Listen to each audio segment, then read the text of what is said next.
जाएंगे सब। समय है जन्मदिन की प्रार्थना और विवाह वर्षगांठ की प्रार्थना का।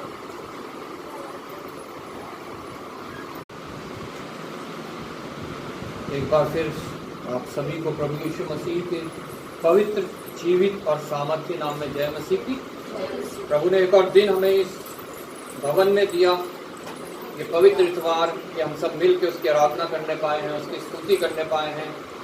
अपने होठों के बलिदान हमने उसको चढ़ाए, अपने विनती निवेदन उस तक पहुंचाए हैं अपनी प्रार्थनाओं के रूप में।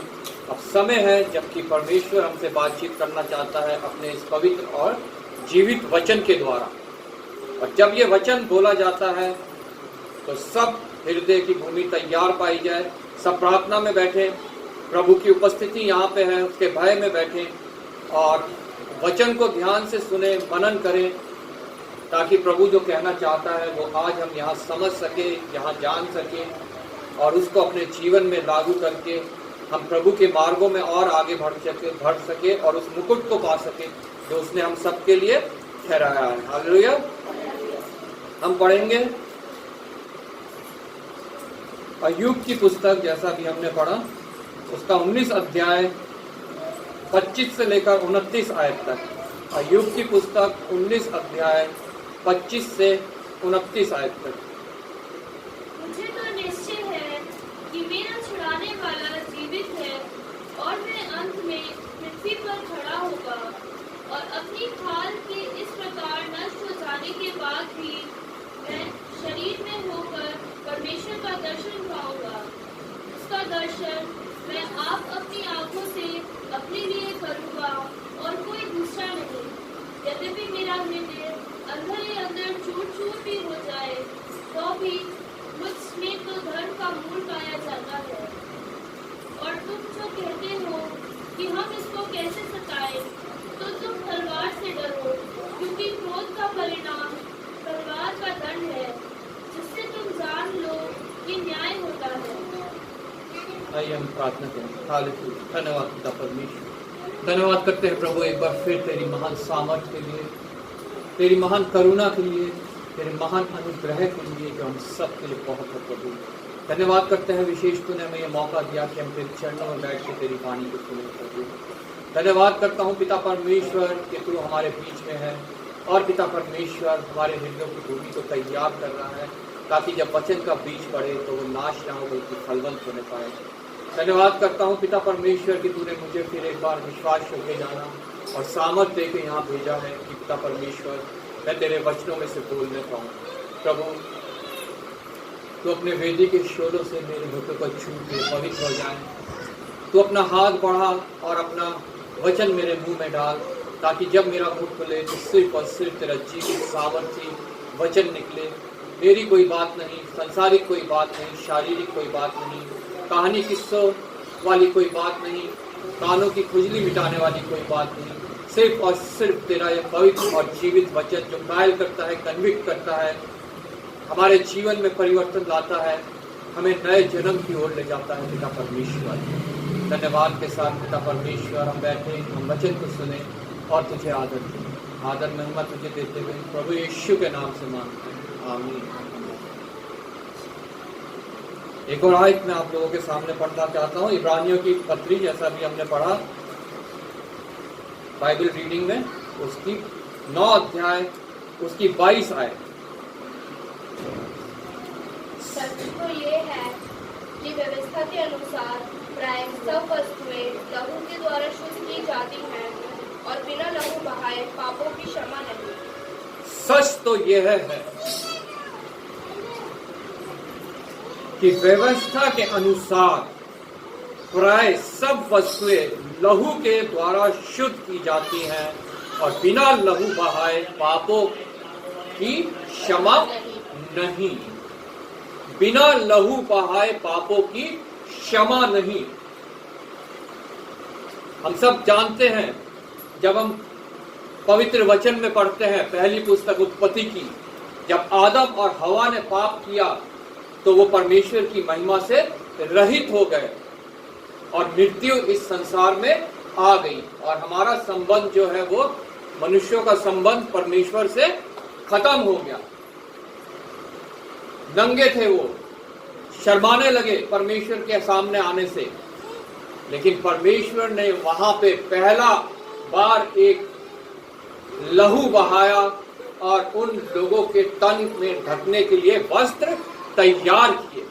मनुष्यों की जितने इंतजाम है सब व्यर्थ है। उन्होंने भी चाहा, आदम और हवा ने भी चाहा कि हम अपने तरीके से अपने शरीर को, अपने तन को ढक ले, लेकिन वो पर्याप्त नहीं हुआ। वो अपने तन को ढक नहीं पाए और उनकी नग्नता फिर भी नजर आती रही। लेकिन परमेश्वर ने लहू बहा के उनकी नग्नता को ढका ताकि वो अपने में शर्मिंदा ना हो और उनको देखने वाले जो बाद की पीढ़ी आने वाली है, सारे लोग जो है वो शर्मिंदा ना हो, बल्कि अपने तन को ढके हुए इस संसार में अपना जीवन व्यतीत करें। पाप करने के बाद भी परमेश्वर ने अपने लोगों के लिए इंतजाम किया उस लहू के द्वारा। अगर वो लहू नहीं बहाया जाता उस समय, तो आज हम लोग सब नंगे पाए जाते, प्रेज़ लॉर्ड, हम शर्मिंदा पाए जाते, हम परमेश्वर के आगे उपस्थित नहीं हो पाते। लेकिन उस लहू बहाने से हमें इस बात से छुटकारा मिला और आज हम सब वस्त्र पहन के परमेश्वर के भवन में उपस्थित हैं। हालेलुया।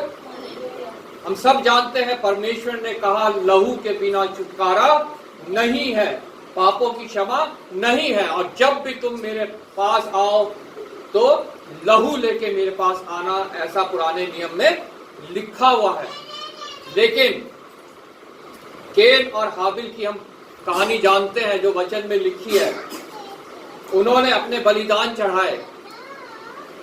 केन प्रभु के वचन को तुच्छ जाना उसने, लहू की सामर्थ को तुच्छ जाना उसने, और उसने साग पात जो है वो परमेश्वर को बलि चढ़ाए। लेकिन हाबिल ने परमेश्वर के वचन को अपने हृदय में ग्रहण किया और उसने ये समझा कि लहू बहाए बिना छुटकारा नहीं है। इसलिए उसने अपने सब झुंड जो उसके बकरियां थी उनमें से सबसे अच्छा जानवर लेके उसने परमेश्वर को बलि चढ़ाया और वह बलि ग्रहण की गई।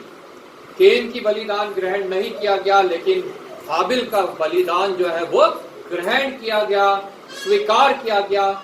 और इसके द्वारा जो है केन ने क्या करा, चिढ़ के, नफरत में आके, ईर्ष्या में आके अपने भाई का लहू बहा दिया। उसने उसको कत्ल कर दिया, उसको मार दिया।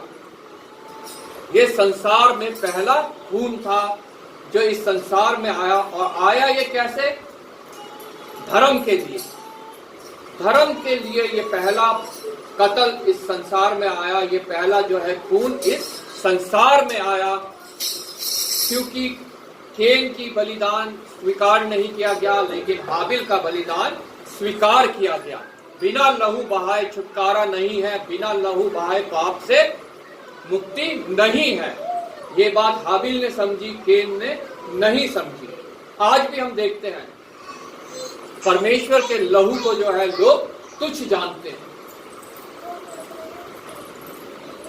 आज भी हम देखते हैं प्रभु यीशु मसीह को लहू का लोग इनकार करते हैं, और जो प्रभु यीशु मसीह के लहू के द्वारा छुटकारा पाना चाहते हैं या पाए हुए हैं, पापों की क्षमा पाना चाहते हैं या पाए हुए हैं, उनके प्रति वो अपने हृदयों में ईर्ष्या रखते हैं, जो इस बात पे विश्वास नहीं करते हैं जो इस पवित्र और जीवित वचन में लिखी है कि लहू के बिना छुटकारा नहीं है, लहू के बिना पाप से मुक्ति नहीं है। वो लोग आज उन लोगों से नफरत रखते हैं जो ये विश्वास करते हैं कि हमारा उद्धार, हमारा छुटकारा, हमारे पापों से माफी जो है वो लहू के द्वारा है। आज भी वो खून बहाए जाते हैं। आज भी धर्म के युद्ध लड़े जाते हैं। आज भी जैसा केन ने हाबिल को मारा, वैसे हाबिल मारे जाते हैं जो प्रभु के लहू पे विश्वास करते हैं। लेकिन यहाँ जैसा हमने 9वें आयत में पढ़ा कि पुराने समय पे जो है बलिदान चढ़ाए जाते थे, किसके? पक्षियों के और जानवरों के, लेकिन वो सब पर्याप्त नहीं थे। उनके द्वारा मनुष्यों का छुटकारा नहीं था। उन लहू के द्वारा, उस लहू के द्वारा जो है मनुष्य फिर पापी पाए जाते थे, और प्रभु उनको देख के बहुत दुखी होता था कि ये लोग अभी तक बंधन में है पाप के, मृत्यु के, और ये लोग उस स्थान को नहीं पहुंच सकते जो मैंने इनके लिए तैयार किया है। इसलिए यहां पे लिखा है 11वीं आयत से, परंतु जब मसीह आने वाली अच्छी अच्छी वस्तुओं का महायाजक होकर आया तो उसने और भी बड़े और सिद्ध तंबू से होकर, जो हाथ का बनाया हुआ नहीं अर्थात इस सृष्टि का नहीं, और बकरों और बछड़ों के लहू के द्वारा नहीं, पर अपने ही लहू के द्वारा एक ही बार पवित्र स्थान में प्रवेश किया और अनंत छुटकारा प्राप्त किया। हालेलुया। पहले क्या होता था? महायाजक जो है वो पवित्र स्थान में जा सकते थे, लेकिन सिर्फ महायाजक को आज्ञा थी कि वो अति पवित्र स्थान में जाए, और वो भी बिना लहू के नहीं। लेकिन प्रभु यीशु मसीह ने एक ही बार हमेशा के लिए लहू बहा के उस पवित्र स्थान में प्रवेश किया, ताकि हमें अब लहू बहाने की आवश्यकता ना पड़े, क्योंकि हमारे लिए वो लहू बहा चुका है। सिर्फ हमें विश्वास करने की जरूरत है उस लहू के ऊपर जो प्रभु यीशु मसीह का है। सिर्फ उस लहू को हमें ग्रहण करने की आवश्यकता है जो प्रभु यीशु मसीह का है। सिर्फ उस लहू को हमें अपने ऊपर छिड़कने की आवश्यकता है, जिसके द्वारा छुटकारा है, जिसके द्वारा पापों की क्षमा है। बिना लहू के द्वारा हम शुद्ध नहीं हो सकते, और बिना लहू के द्वारा हम पापों से क्षमा नहीं हो सकते। इसलिए परमेश्वर ने अपने इकलौते पुत्र को भेजा जो एक बार हमेशा के लिए लहू बहा के हमारे लिए इस कार्य को पूरा करे, और हम लोग जो है शुद्ध पाए जाएं उसके आगे, क्योंकि उसे अशुद्धता बिल्कुल स्वीकार नहीं। हम लोग पापों की छुटकारा पा सके। बैठ जाओ, पर रहने दो उसको। पापों से छुटकारा पा सके। हालेलुया। परमेश्वर का धन्यवाद हो कि उसने हमारे लिए अपने इकलौते पुत्र को भेजा, जिसके लहू के द्वारा हम पवित्र हुए, हम शुद्ध हुए, हम पापों से छुटकारा पा सके। क्योंकि जब बकरों और बैलों का लहू और कलोर की राख का अपवित्र लोगों पर छिड़कना जाना शरीर की शुद्धता के लिए उन्हें पवित्र करता है, तो मसीह का लहू जिसने अपने आप को सनातन आत्मा के द्वारा परमेश्वर के सामने निर्दोष चढ़ाया, तुम्हारे विवेक को मरे हुए कामों से क्यों ना शुद्ध करेगा, ताकि तुम जीवित परमेश्वर की सेवा करो। हालेलुया। ये क्यों हुआ? परमेश्वर प्रभु यीशु मसीह का बलिदान, ताकि हम शुद्ध बने, हम पवित्र बने, हम पाप से छुटकारा पाके जीवित परमेश्वर की सेवा करें। हालेलुया। इसी कारण यह नई वाचा का मध्यस्थ है, ताकि उसकी मृत्यु के द्वारा जो पहली वाचा के समय के अपराधों से छुटकारा पाने के लिए हुई है, बुलाए हुए लोग प्रतिज्ञा के अनुसार अनंत विरास को प्राप्त करें। क्योंकि जहां वाचा बांधी गई है, वहां वाचा बांधने वाले की मृत्यु का समझ लेना भी आवश्यक है। हालेलुया। वाचा जिसने बांधी है उसकी मृत्यु को हमें समझना बहुत आवश्यक है, कि वो इस जगत में क्यों आया, क्यों मारा गया, क्यों गाड़ा गया, क्यों तीसरे दिन जीवित हो गया और आज पिता के दाहिने बैठा है। हालेलुया। जब हम इस बात को समझ लेते हैं, तब हम उस लहू को ग्रहण करते हैं जो हमें शुद्ध करता है, हमें पापों से क्षमा करता है। Praise Lord. क्योंकि ऐसी वाचा मरने पर पक्की होती है, और जब तक वाचा बांधने वाला जीवित रहता है तब तक वाचा काम की नहीं होती। इसीलिए पहली वाचा भी बिना लहू के नहीं बांधी गई, क्योंकि जब मूसा सब लोगों को व्यवस्था की हर एक आज्ञा सुना चुका, तो उसने बछड़ों और बकरों का लहू लेकर पानी और लाल ऊन और जूफा के साथ उस पुस्तक पर और सब लोगों पर छिड़क दिया और कहा, यह उस वाचा का लहू है जिसकी आज्ञा परमेश्वर ने तुम्हें दी है। और इसी रीति से उसने तंबू और सेवा के सारे सामान पर लहू छिड़का। सच तो यह है कि व्यवस्था के अनुसार प्राय सब वस्तुएं लहू के द्वारा शुद्ध होती है और बिना लहू बहाए पापों से छुटकारा नहीं। अब हमें लहू बहाने की आवश्यकता नहीं है जैसे उस समय बहाई गई, जैसे मूसा ने बहाया। सिर्फ हमें विश्वास करने की जरूरत है प्रभु यीशु मसीह के लहू के ऊपर कि वो हमारे ऊपर छिड़का गया है, हमारे सभी चीजों के ऊपर छिड़का गया है, हमारे सारे कामों के ऊपर छिड़का गया है। और अब हम पवित्र हैं, हम शुद्ध हैं, हम उस स्थान तक पहुंच सकते हैं जो प्रभु यीशु ने हमारे लिए ठहराई है। लेकिन तब भी हमें ये गारंटी नहीं है कि हमारे ऊपर दुख नहीं आएगी, तकलीफ नहीं आएगी, दर्द नहीं आएगी, बीमारी नहीं आएगी, घाटा नहीं आएगा, कमी नहीं आएगी, रिश्तों में दरारें नहीं आएंगी। हमारे को ये गारंटी नहीं है। तब भी हम इन सब से गुजर के हमें निकलना है। ये ही वो अंधेर भरी घाटी है, घोर अंधेर भरी घाटी, जिसके लिए दाऊद ने लिखा कि चाहे मैं घोर अंधेर भरी घाटी से होके जाऊं तो भी हानि से ना डरूंगा क्योंकि तू मेरे साथ है। हालेलुया। उसने समझा उस लहू की सामर्थ को, उसे अपने ऊपर लिया और उसने जाना कि मैं इनसे छुटकारा नहीं पा सकता।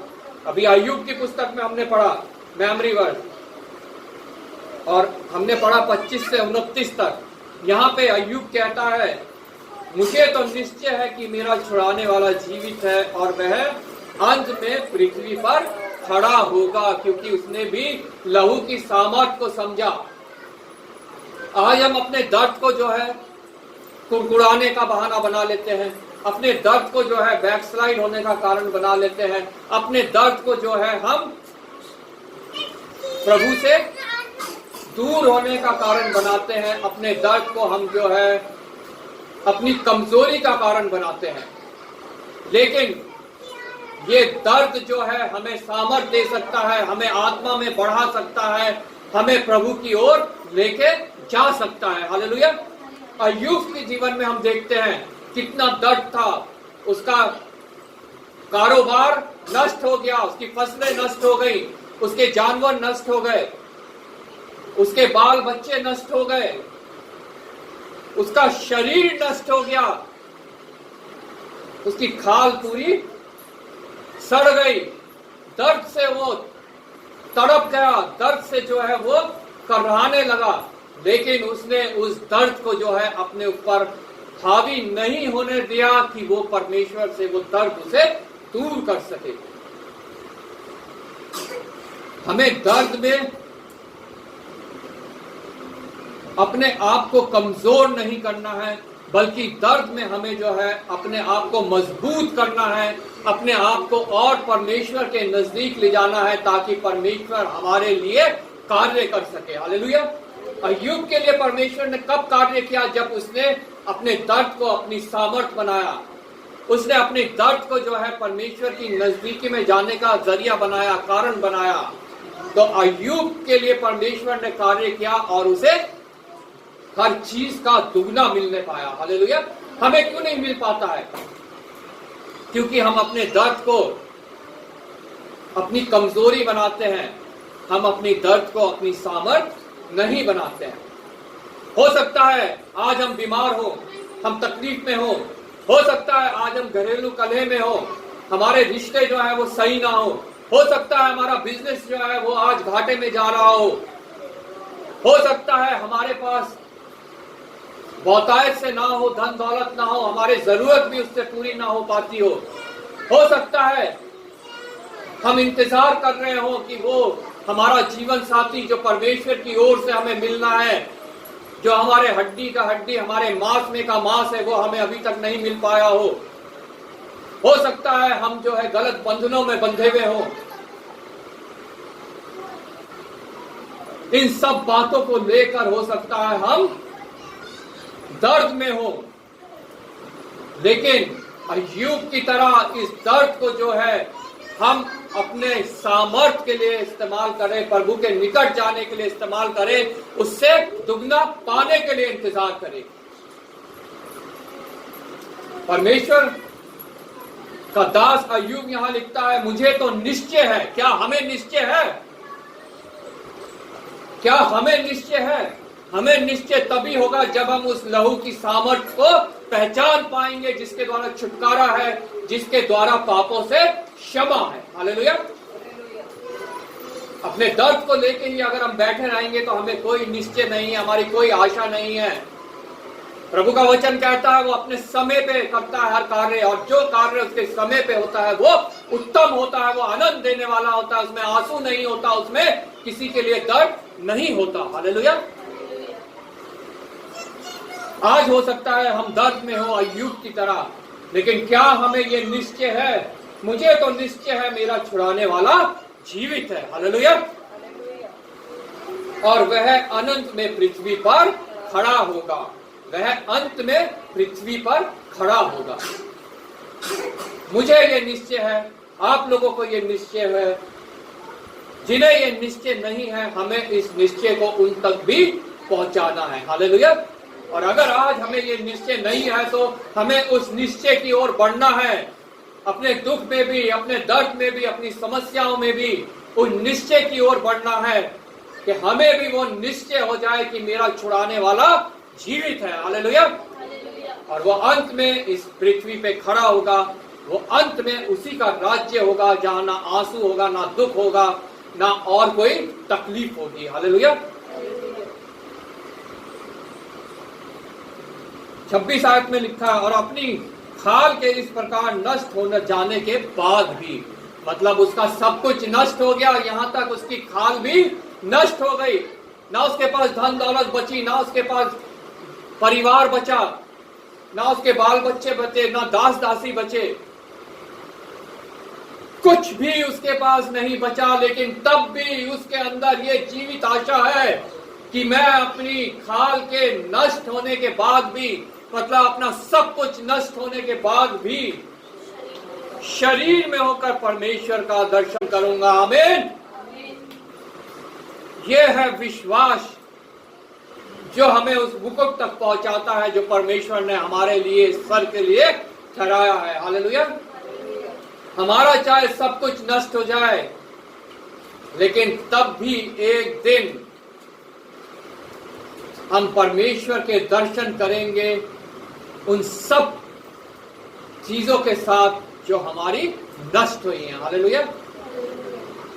हो सकता है आज हमारे शरीर में कोई बीमारी हो, कोई वायरस हो,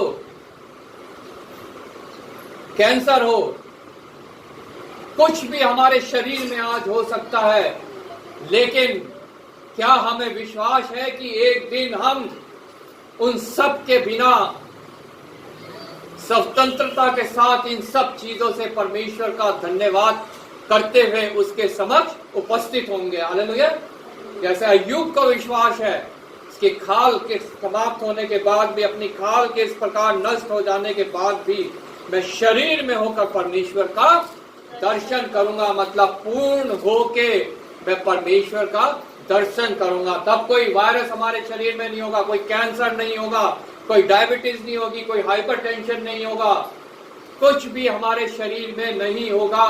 वो शरीर जो हमें मिलेगा वो पूर्णतः पवित्र होगा, पूर्णतः जो है वो स्वस्थ होएगा, क्योंकि हमने आज इस शरीर में होके जो दुख दर्द से भरा हुआ है, बीमारियों से भरा हुआ है, होके हमने परमेश्वर की महिमा करी है, उसकी आराधना करी, उसकी स्तुति करी, उसके लहू की सामर्थ को पहचाना है। हालेलुया।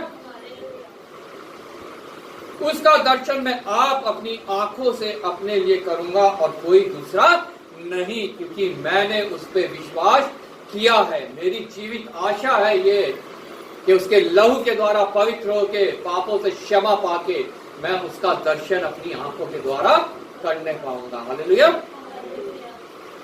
यद्यपि मेरा हृदय अंदर ही अंदर चूर चूर भी हो जाए, हो सकता है आज हमारा हृदय अंदर अंदर चूर चूर हो रहा हो, दर्द के द्वारा, घबराहट के द्वारा, बीमारी के द्वारा, तंगी के द्वारा, बिजनेस में घटी के द्वारा, जीवन साथी के द्वारा, किसी भी रीति से बच्चों के द्वारा, अपनी नौकरी के द्वारा हमारा हृदय अंदर से चूर चूर हो रहा हो। आज हो सकता है हमारी ये स्थिति हो, लेकिन अगर हमने उसके लहू की सामर्थ्य को जाना है, पहचाना है, उस पर विश्वास किया है, तो अय्यूब की तरह हम भी कह सकते हैं, यद्यपि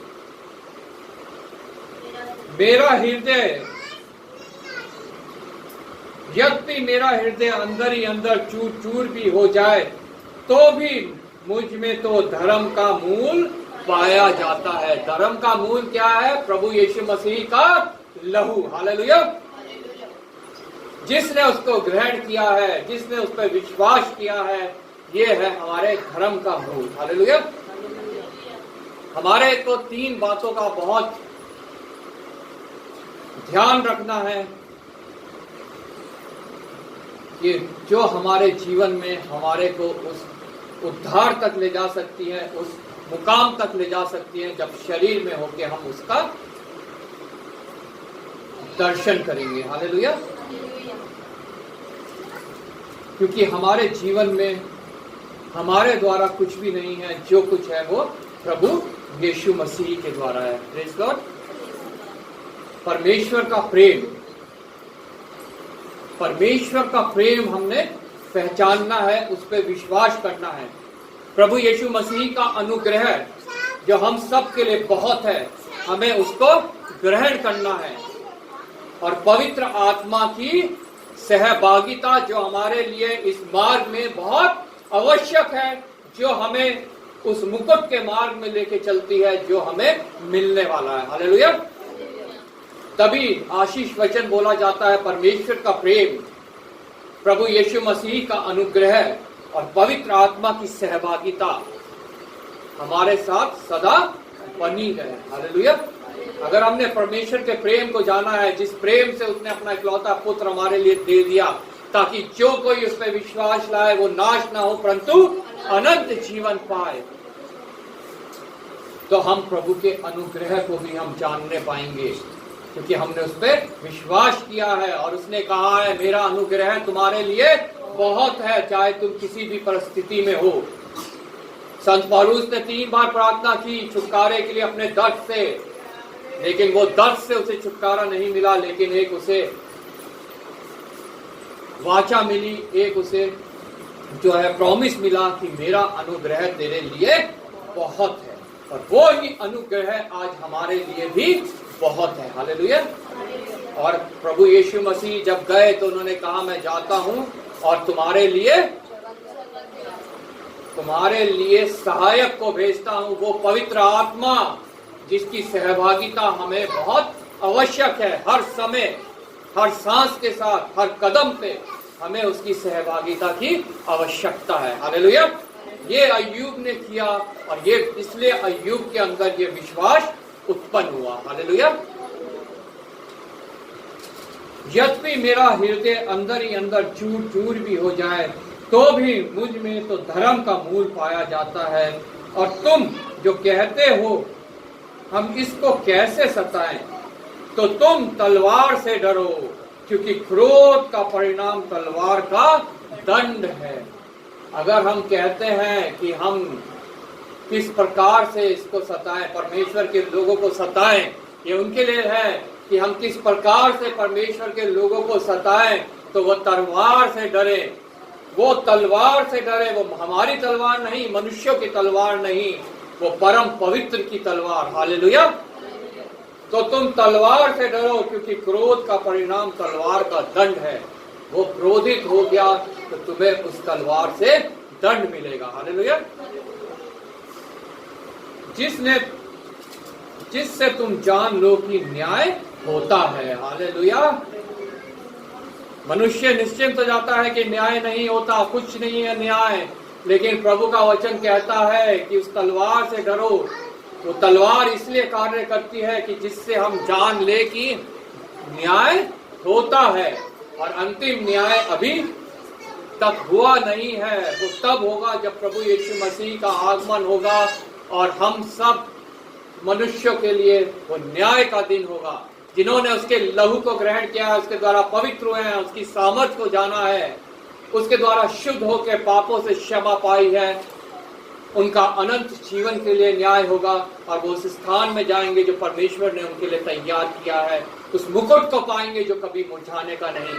और जिन्होंने उसके लहू पे विश्वास नहीं किया है, उसके द्वारा शुद्ध नहीं हुए हैं, पापों से मुक्ति नहीं पाई है, उनका न्याय अनंत दंड के लिए होगा और वो उस स्थान पे जाएंगे जो शैतान और उसके दूतों के लिए तैयार की गई है, जहां आग ही आग है, जहां सताव है, जहां दांतों का पीसना है, जहां प्यास है, जहां दर्द है, जहां दुख है, जो अनंत काल के लिए है। ये दुख दर्द तो हमारे अभी समाप्त हो जाएंगे जब प्रभु यीशु मसीह का आगमन होगा, लेकिन वो दुख कभी भी फिर समाप्त नहीं होंगे। कोई उपाय नहीं होगा कि वो दुख दर्द समाप्त हो जाए। हालेलुया। इसलिए अय्यूब की तरह अपने दुख दर्द में हमें व्यवहार करना है, हमें घटी में अपने व्यवहार करना है, हमें अपनी तकलीफ में व्यवहार करना है। दाऊद की तरह हमें कहना है, चाहे मैं घोर अंधकार से भरी तराई से होके चलूं तो भी हानि से ना डरूंगा, क्योंकि तू मेरे साथ है। हालेलुया। और यहाँ इस वचन को हमें याद रखना है कि लहू के बिना छुटकारा नहीं, बिना लहू बहाए छुटकारा नहीं है। और लहू के द्वारा ही सारे हम शुद्ध होते हैं, लहू के द्वारा ही हम पापों से छुटकारा पाते हैं। लेकिन वो लहू हमें नहीं बहाना है, हमारे लिए एक बार और हमेशा के लिए वो प्रभु यीशु मसीह बहा चुका है। सिर्फ हमें उस पर विश्वास करना है। आमीन। प्रभु आपको इस वचन के द्वारा आशीष दे। हम प्रार्थना करेंगे वचन के लिए। मैं आयशा से रिक्वेस्ट करता हूँ प्रार्थना में अगुवाई करें वचन को मनन करते हुए।